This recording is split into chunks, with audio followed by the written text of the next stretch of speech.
Good afternoon, everybody. Good to see all of you. Good afternoon. With President Trump as commander-in-chief, the world is a much safer place. After decades in which past presidents coddled and enabled the world's leading state sponsor of terrorism, President Trump finally ended the immediate threat of a nuclear Iranian regime. Following President Trump's command, the most powerful military in the history of the world executed massive precision strikes on 3 of the Iranian regime's key nuclear facilities. The objective of Operation Midnight Hammer was to destroy the regime's nuclear enrichment capacity and stop the grave nuclear threat posed to the United States, Israel, and the rest of the free world. The mission, which will go down in the history books, was an overwhelming success. Secretary of Defense Pete Hegseth and the chairman of the Joint Chiefs of Staff Dan Raisin Kane covered the operation in great detail at their briefing this morning at the Pentagon, and I encourage every American to watch it.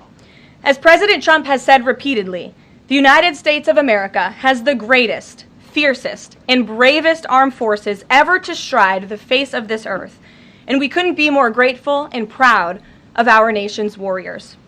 The Iranian regime was weeks away from being able to produce a nuclear weapon that would threaten the entire world before President Trump took this decisive action on Saturday night to obliterate their nuclear capabilities.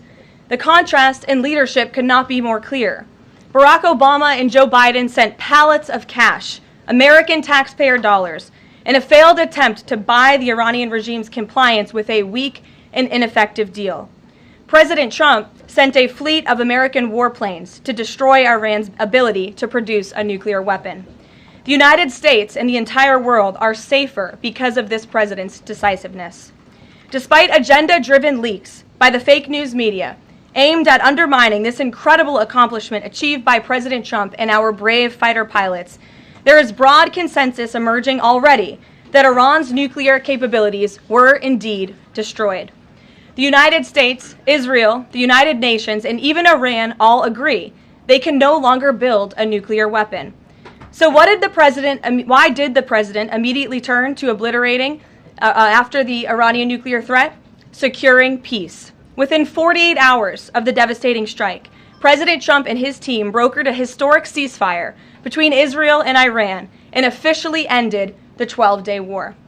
The Middle East is now shifting away from chaos and bloodshed and moving toward the beginning stages of a new era of peace and stability that President Trump has long called on them to achieve. This was unthinkable at this time last week, and this is what peace through strength looks like. Under President Trump, America will relentlessly advance our interests without being dragged into endless wars. His fearless leadership guarantees America is once again respected across the world.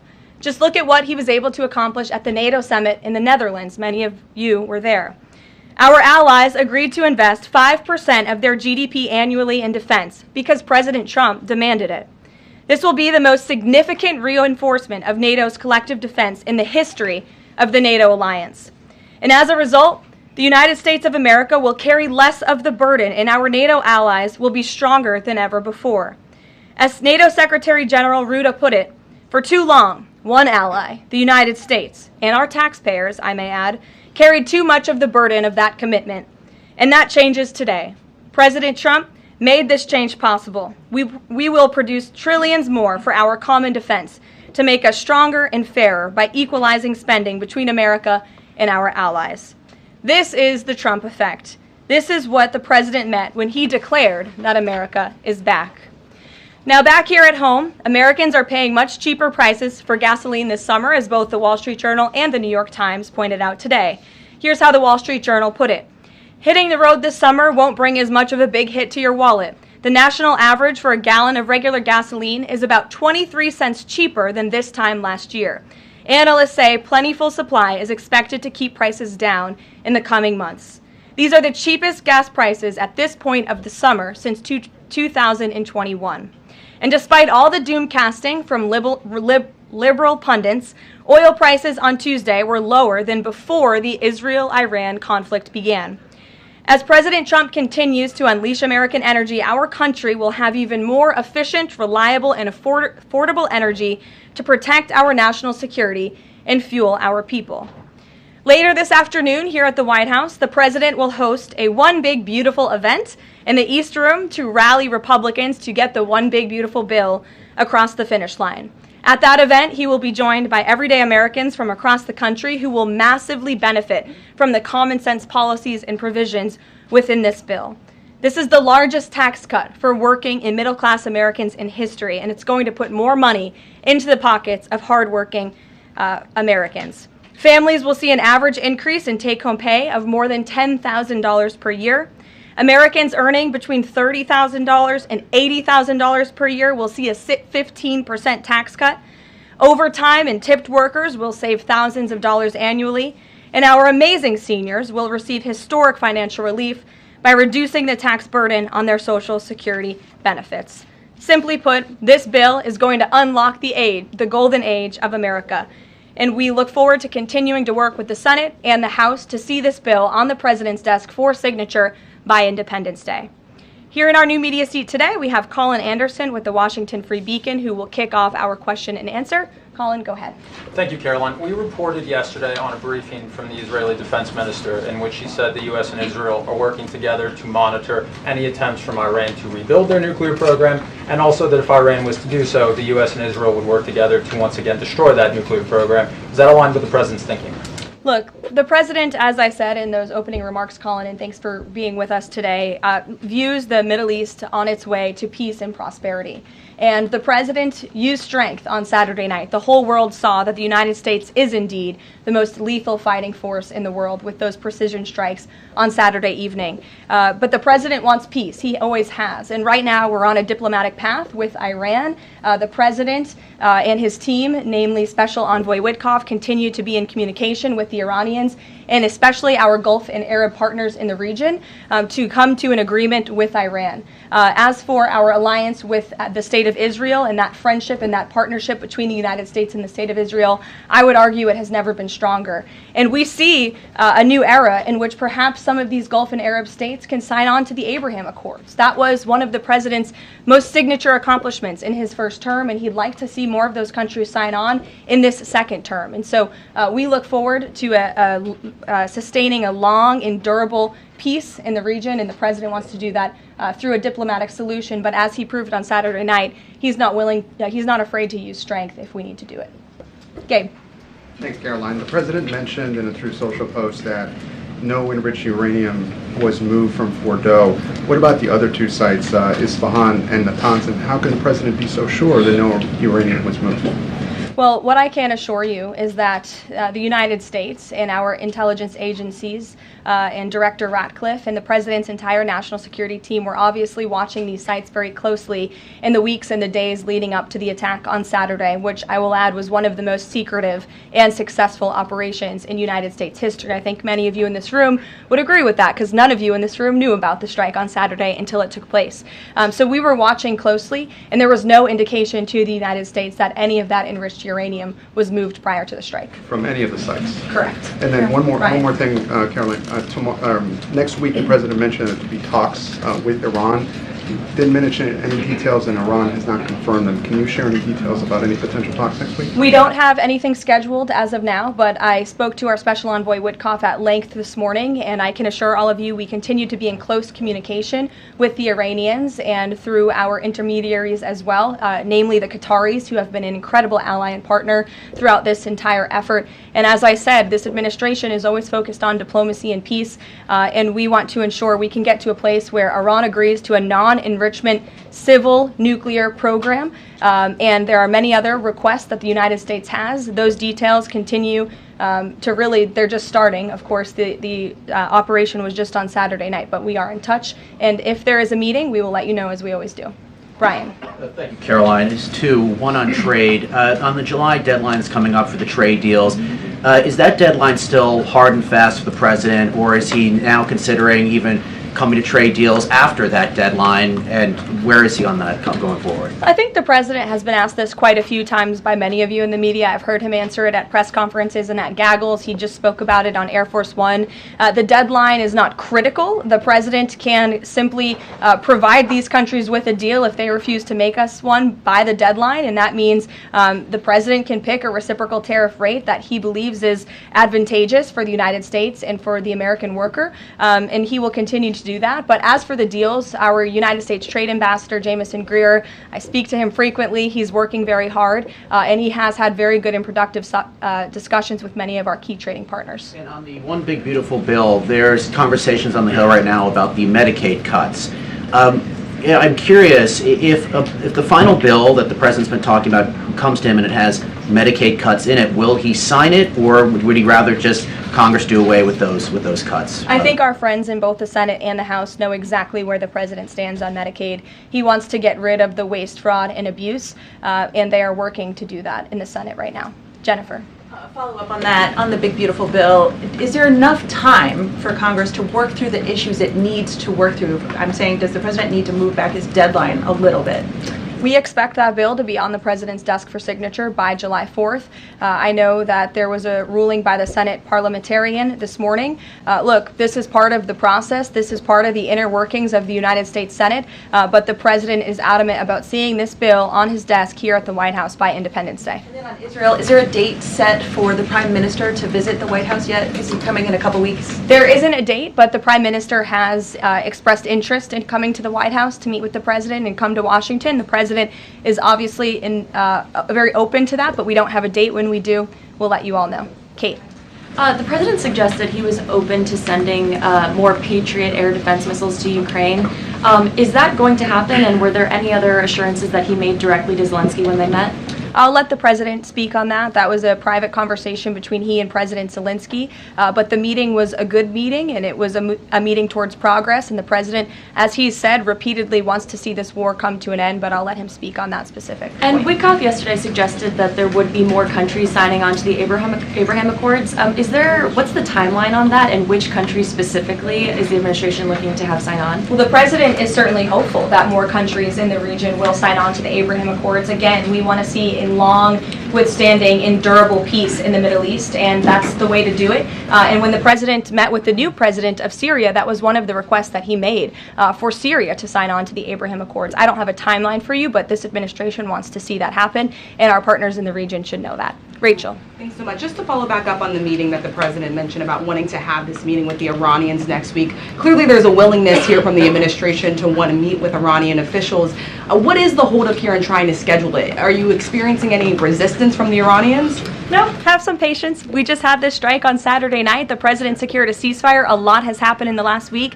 He was just in the Netherlands. Now he's back home to have a big event this afternoon on the One Big Beautiful Bill and get our domestic priorities across the finish line. So we'll get there, and like I said, we're in constant communication. And just one more, just on the goal of the meeting. The president mentioned yesterday that it may not be necessary to have an agreement with the Iranians.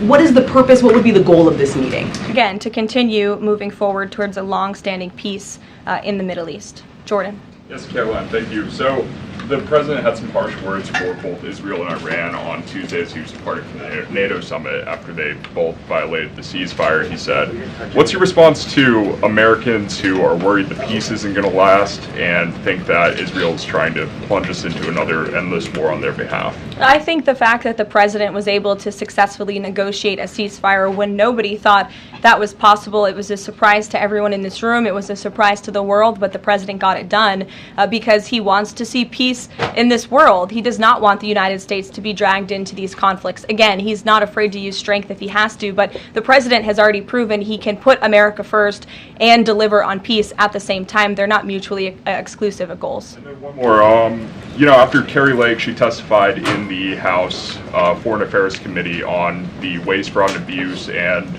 the rot, really, in Voice of America and USAGF. The president called for Congress to kill it. What does that look like, and is the president willing to sign an executive order? Well, I believe that would that action would have to be legislative through Congress, and the president directed Congress to get that done in his Truth Social post yesterday. If there is any executive action that can be taken to cut some of the waste, fraud, and abuse or do away with the program entirely, I'm sure our great Deputy Chief of Staff, Stephen Miller, is already looking into it, and if it can be done, it will be done here at the White House, but Congress should act as well. To the back, go ahead. Yes.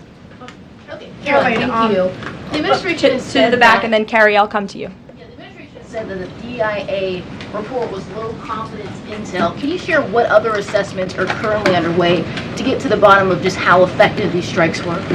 Yes, well, I can assure you what the CIA director said, that when we look at the entirety of the intelligence that we have to this date, it concludes that these strikes on the Iranian nuclear facilities were absolutely successful. It was a total obliteration, as the president said, and not only does our own intelligence say that, but also the Iranian foreign minister has said that.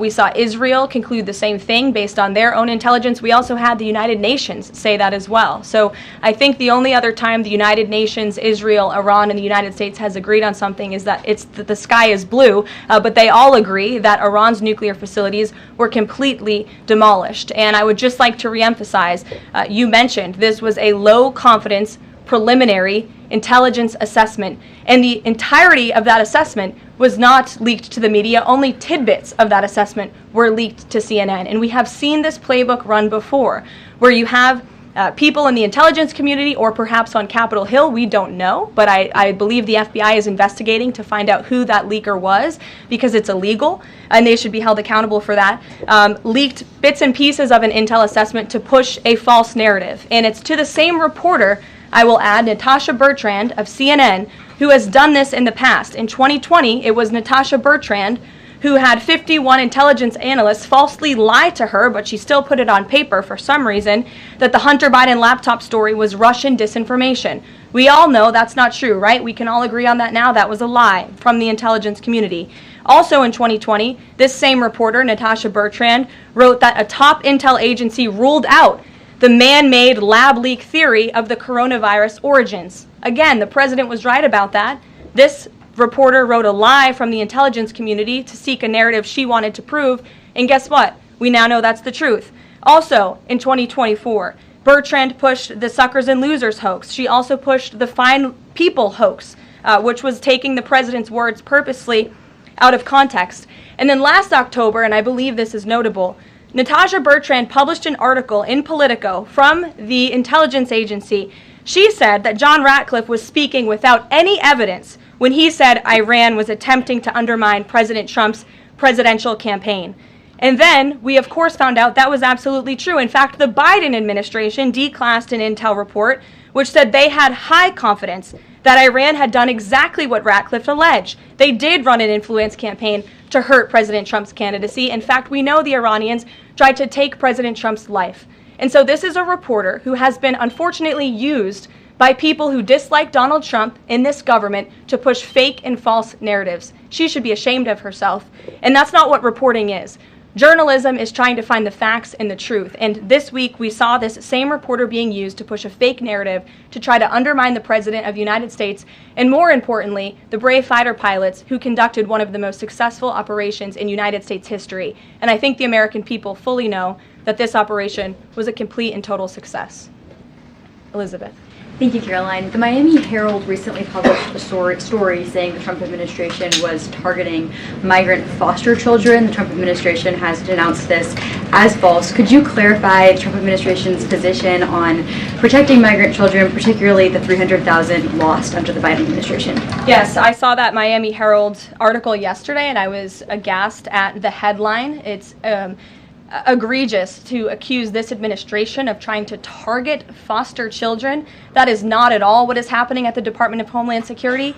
And I learned that the Department of Homeland Security actually tried to work in good faith with this reporter to get this story right, to explain that this administration is trying to protect foster children. We are trying to keep children out of harm's way, even if that means their parents are not law-abiding citizens. We want to protect children, unlike the previous administration, which allowed children to be trafficked and raped, and in some cases killed because of the open border policies. Unfortunately, the Miami Herald just completely degraded themselves with this report, despite having a full list of facts from the Department of Homeland Security. It's another example of fake news. And the May border numbers speak for themselves. Not a single illegal alien was allowed into this country because of this administration's border policies in the month of May. That means not a single child was allowed into this country, possibly with human smugglers or human traffickers. And we know that was happening at the rate of thousands and thousands of children every single month in the previous administration for 4 years. And you didn't see any reporting of that from the Miami Herald, but now they're trying to accuse this administration. And we tried to give them the facts, and they refused to report them. So thank you for bringing that report to light. Aisha. Good to see you again. You too. I know you're looking for You're this. usually on the Hill. I know, I'm here today. I know you're looking for this leaker. Is it your belief, I know you said earlier you're not sure if it's on Capitol Hill or at the Pentagon, but is it your belief that it might be in Capitol Hill, and how confident are you that you'll find this leaker?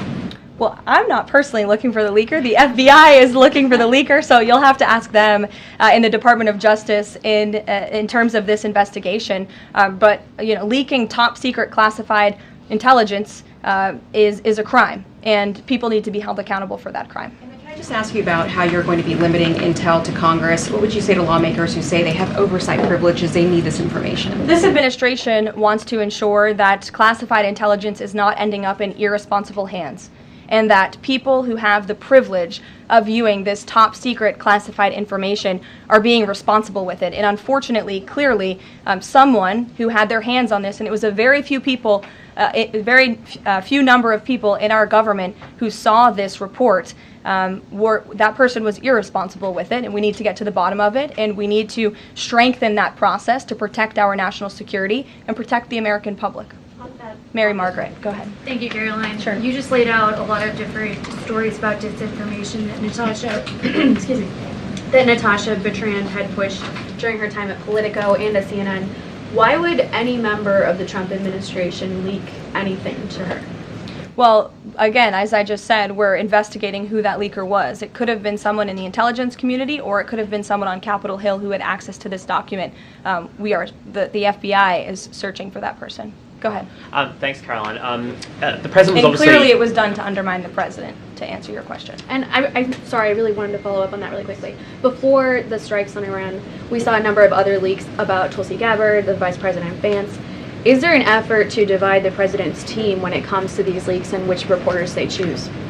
I do believe there's an effort on the outside of this building to try to divide the president's team on the inside, and sometimes you have to look at these headlines and laugh, because I've been in meetings where I know these things are absolutely not true. And again, we do our best here, I believe, to try to push back and correct the record with all of you, but there is fake reporting. That's just the reality of this country, unfortunately. But I can assure you the president's team is strong, especially the national security team. Everyone is very proud of the president, of our commander-in-chief, and of our military for the successful operation that took place on Saturday night. Thanks, Caroline. The president was obviously very pleased with getting his NATO allies to increase defense spending. He's made the same demands of Asia-Pacific allies of the United States, including Australia, where I'm from.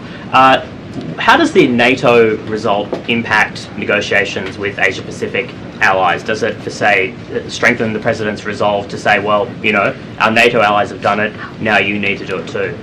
Yeah, I mean, look, if our allies in Europe and our NATO allies can do it, I think our allies and our friends in the Asia-Pacific region can do it as well. But as for our specific relations in those discussions, I'll let the president speak on those. And can I just ask as well, when he had to leave the G7 early, he missed out on a number of bilateral meetings that were scheduled with other world leaders, including the Prime Minister of Australia. Obviously, President Zelensky, he's managed to meet since then, but are there plans afoot to make up for those meetings with the world leaders that he missed out on? Yeah, I think many of those world leaders understood the situation happening in the Middle East and the urgency and the need for the president to get back to Washington to monitor that situation. And obviously that was the right call, considering the success of not only the operation on Saturday night, but also the ceasefire that the president has since brokered on behalf of not just our country, but the entire world, frankly. But he has made up a couple of those meetings, and he has had direct phone calls with some of those leaders he was supposed to meet with as well. Not all. Ed. Oh yeah, thanks, Caroline. So to clarify on trade, so what happens to the countries other than China on July 9th? That's a decision for the president to make, and I will let him make it. Okay, and secondly, so now that oil is just about upper $60s a barrel, when's the administration going to start refilling the Strategic Petroleum Reserve? That's, again, a decision for the president to make and our Secretary of Energy. There's no imminent plans to do that, from what I understand. But as you have seen with the plummeting of oil prices in this country, it's because this president and our Department of Energy have really tapped into our resources here, and we have an increase of supply, unlike the previous administration that totally hampered our domestic energy efforts, but totally robbed and drained our strategic petroleum reserves. So when the time is right, the president will make that decision, but right now we are utilizing the resources that God blessed us with right here in our country to produce energy for our people. You know, one more if I could, on the One Big Beautiful Bill, does the president believe the parliamentarian of the Senate should be removed? I haven't spoken to him about that, and I'll let him speak on it. However, again, he knows this is part of the process and the inner workings of the Senate, and he wants to see this bill done, and he remains very much engaged in these conversations and in this process with lawmakers in both the Senate and the House side, and the whole White House does as well.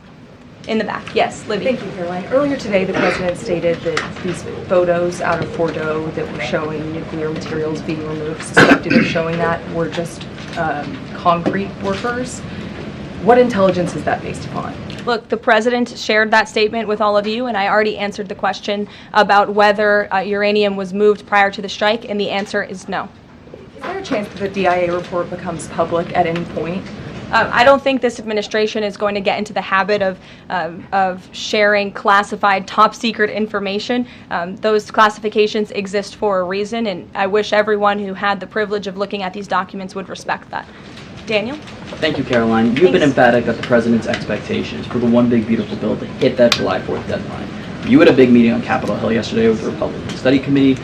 Did you walk away from that meeting pleased with what you heard? Did it bolster your confidence that Congress is able to meet that the expectation of the president? Yes, I did. The camaraderie at the Republican Study Committee was great. Members, expressed, their feelings about the bill, but as we saw, the bill passed through the House, despite many people believing it could not. So the House is ready to receive this bill back from the Senate so they can pass it and bring it to the president's desk. So it was a great meeting, and Republicans are very unified. And we also talked about the mayoral race in New York City and how the victory of the Democratic primary candidate really shows how far left and unhinged the Democrat Party has become. And Republicans truly are on the right side of every issue in this country. We are on the side of no men in women's sports, on the side of low taxes, secure borders. So that was the topic of discussion, and the unity was strong and the camaraderie was high, and I know everyone looks forward to being here at the White House for the bill signing next week.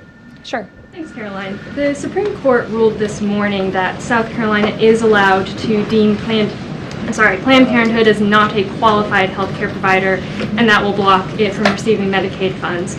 Does the White House have a statement on that ruling, and would the president support a standalone bill from Congress to defund Planned Parenthood at a federal level rather than letting each state determine it? I'll let the president speak on that legislative priority, but as for the Supreme Court ruling, the president has always maintained that Americans should not be forced to violate their conscience and their religious liberty by having their tax dollars fund abortions, and we're glad the Supreme Court ruled on that side today, or yesterday. Then on Iran, but on a domestic matter, in January, President Trump revoked security details for several former administrations, including Mike Pompeo, Mark Milley, and John Bolton. Given the heightened tensions with Iran right now, is he considering restoring those security details? That's not under consideration right now. Fran. If I could follow up on trade, and then I have a question about the bill as well. Are you saying at this point that there's no plans to extend that July 8th and July 9th deadline? I mean, especially with everything that's been going on, from Iran to the tax bill on Capitol Hill, is that under consideration at all at this point? Perhaps it could be extended, but that's a decision for the president to make.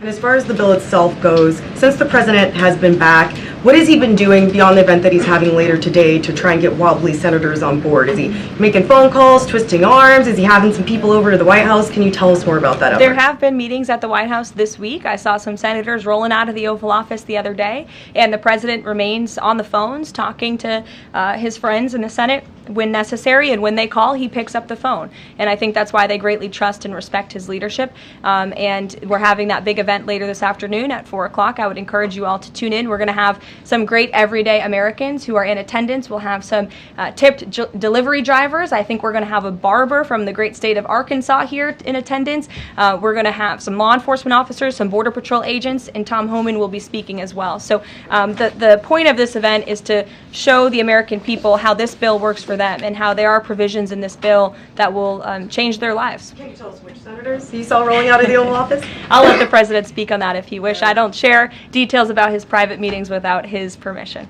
Emily, go ahead. Today, the Justice Department announced it was opening an investigation into employment discrimination at the University of California, alleging they had race and sex-based quotas.